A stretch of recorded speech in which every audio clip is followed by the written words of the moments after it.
The mood around Celtic just now is a proper mix of reflection, expectation, and a bit of curiosity about what's coming next. There's been a lot of chatter over the past few days, and one of the names back in the spotlight is Dane Murray, a player who hasn't exactly had it easy in a Celtic shirt, but who's starting to show signs that those difficult moments might actually be shaping him into something more reliable down the line. It's interesting because when you look at his time so far, it hasn't been packed with appearances, but somehow it still feels like he's been involved in some really intense situations. Big matches, high-pressure moments, and unfortunately a few errors that didn't go unnoticed. Games against sides like Heart of Midlothian and even that tough outing at Ibrox Stadium are the kind that stick with supporters. But what stands out now is how he's dealing with it all. Instead of letting those moments define him, there's a clear sense that he's trying to learn quickly and move forward. That mindset can be the difference between a player who fades away and one who actually grows into a dependable squad option. And let's be honest, at a club like Celtic FC, you don't always get the luxury of learning slowly. You either adapt fast or you get left behind. Physically, Murray has the tools. He's still young, still developing, but you can see the raw attributes there. There's presence, there's pace, and there's that underlying sense that if everything clicks into place, he could become a really useful option. Maybe not someone who starts every single week just yet, but definitely the kind of player you trust to come in when needed. And sometimes, that role is just as important across a long, demanding season. A big part of that development seems to come from the guidance he's had over the years, especially from someone like Stephen McManus. Having a former captain around, someone who understands exactly what it means to wear that shirt, can't be underestimated. It's not just about tactical advice or positioning. It's about mentality, about handling pressure, about knowing how to respond when things don't go your way. Murray's connection with McManus goes back years, long before first-team football was even a realistic conversation. That kind of relationship builds trust, and in moments where confidence might dip, having someone like that in your corner can make all the difference. It's the sort of behind-the-scenes support that fans don't always see, but it plays a massive role in shaping young players at the club. There's also a growing feeling that Murray is stepping into a very familiar role within the squad. The homegrown defender who might not be the headline name every week, but who's always there when called upon. It's a role we've seen before, and it often becomes crucial over the course of a season filled with injuries, suspensions, and fixture congestion. If he embraces that properly, he could carve out a solid place for himself. At the same time, attention has quietly shifted toward another young player making moves away from Glasgow, and that's Johnny Kenny. His loan spell with Bolton Wanderers might not have grabbed massive headlines, but there are definitely encouraging signs starting to emerge. Sometimes these moves fly under the radar, especially when they happen mid-season, but they can be hugely important for a player's growth. Kenny's start hasn't been explosive, but it's been steady, and that matters. Getting minutes, adapting to a different style of football, and contributing in meaningful moments is exactly what you want to see. One of the standout performances came recently when he stepped into a game that looked like it was slipping away and helped turn things around with 2 assists. That kind of impact, especially coming off the bench, says a lot about his mentality. And despite being away from Celtic for now, his focus hasn't shifted. The ambition is still very clear. He wants to come back and fight for a place, not just be part of the squad, but genuinely compete for regular football. That's the kind of attitude that gives players a real chance when opportunities open up, especially with changes expected in the near future. Because let's be honest, there's a sense that this current chapter at Celtic is building towards something new. With uncertainty around the managerial situation, there's an understanding that the summer could bring a fresh start for a lot of players. For guys like Murray and Kenny, that could be the perfect moment to reset, to impress, and to show they belong at this level. When a new manager comes in, everything changes. Reputations don't carry as much weight, and training performances suddenly mean even more. Players who might have been on the fringes can suddenly find themselves right in the mix if they catch the eye early. And for younger players especially, that window of opportunity is massive.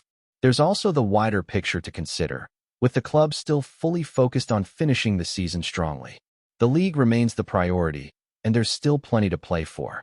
But behind the scenes, you'd expect plans to already be taking shape. Even if nothing is being said publicly, decisions will be forming, targets being identified, and strategies being prepared for what comes next.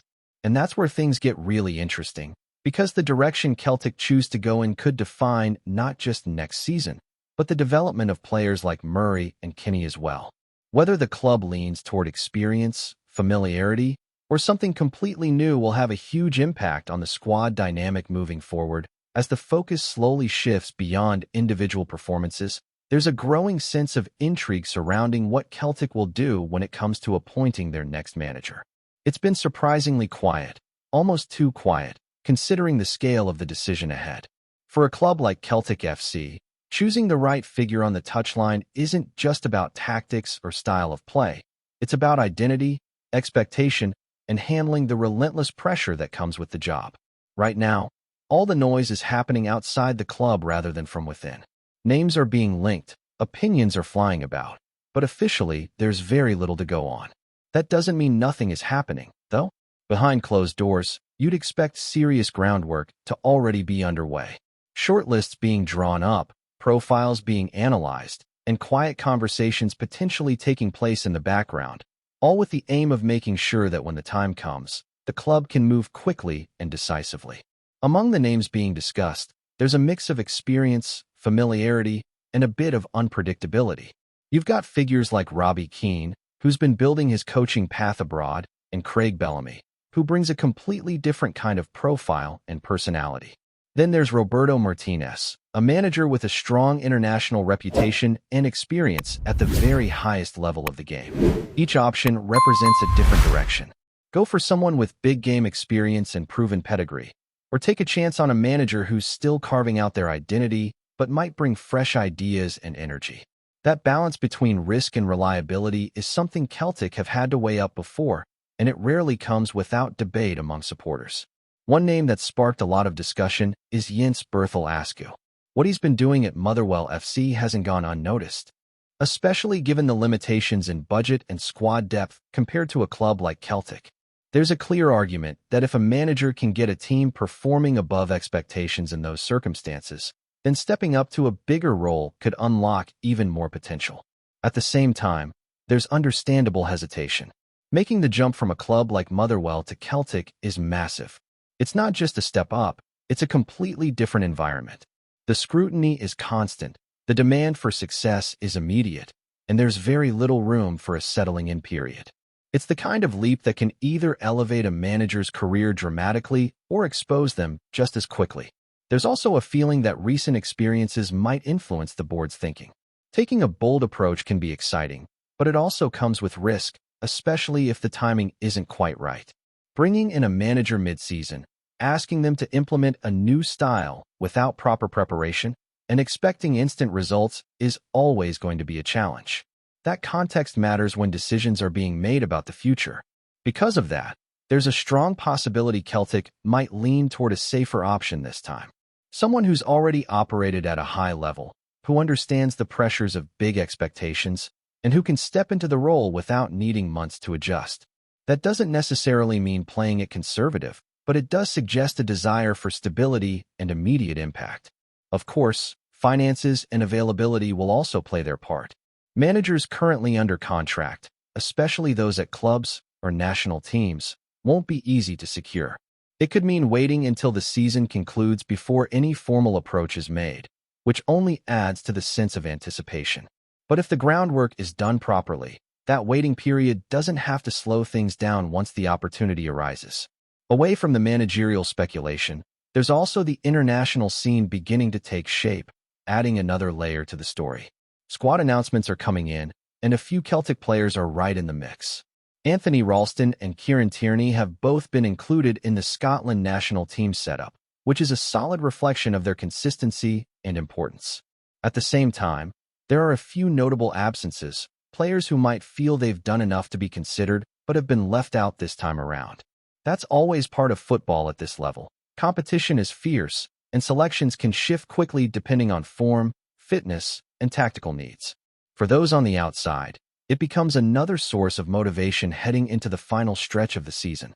There's also a bit of excitement around international call-ups beyond Scotland.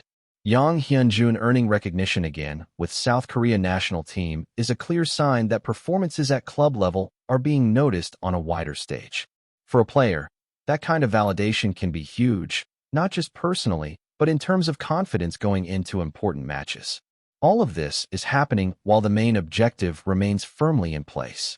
The league campaign is still alive, still demanding full focus, and there's no room for distraction.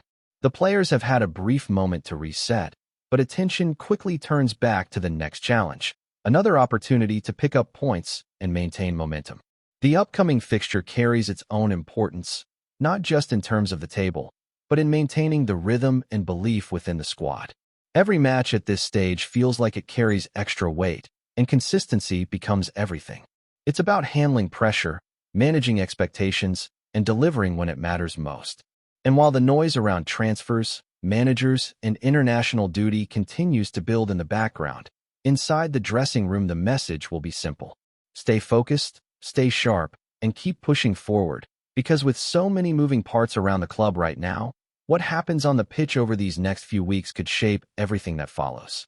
There's also something to be said about the mentality within the squad during moments like this. When uncertainty exists off the pitch, it can either distract players or bring them closer together. And from what we've seen recently, there's a sense that this group is trying to block out the outside noise and focus purely on performances. That kind of mindset doesn't just happen by accident. It comes from leadership within the dressing room and a shared understanding of what's at stake. At a club like Celtic FC, every training session, every match, and every small detail is magnified, especially as the season edges closer to its decisive phase.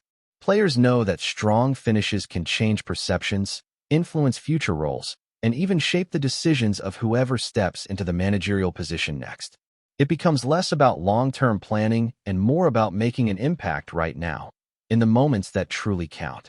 And as the fixtures keep coming, there's a growing feeling that this period could define more than just silverware. It's about momentum, identity, and setting a tone for what's to come.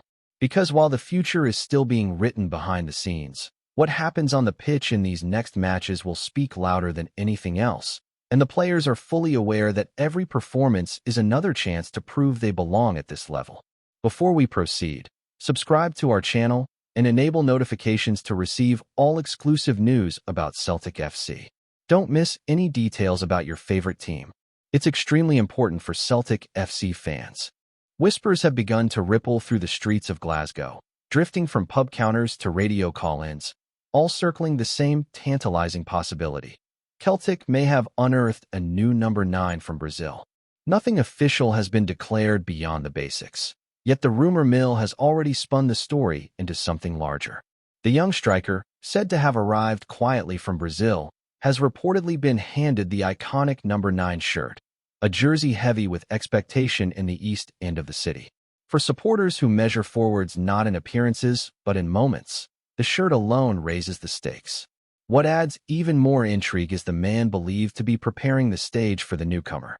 Martin O'Neill, never shy of a bold call, is said to be ready to unleash the Brazilian in his very first appearance for the club. Sources close to the dressing room suggest the manager sees something special in the forward, a spark that might justify the gamble. O'Neill has heard the noise in recent weeks.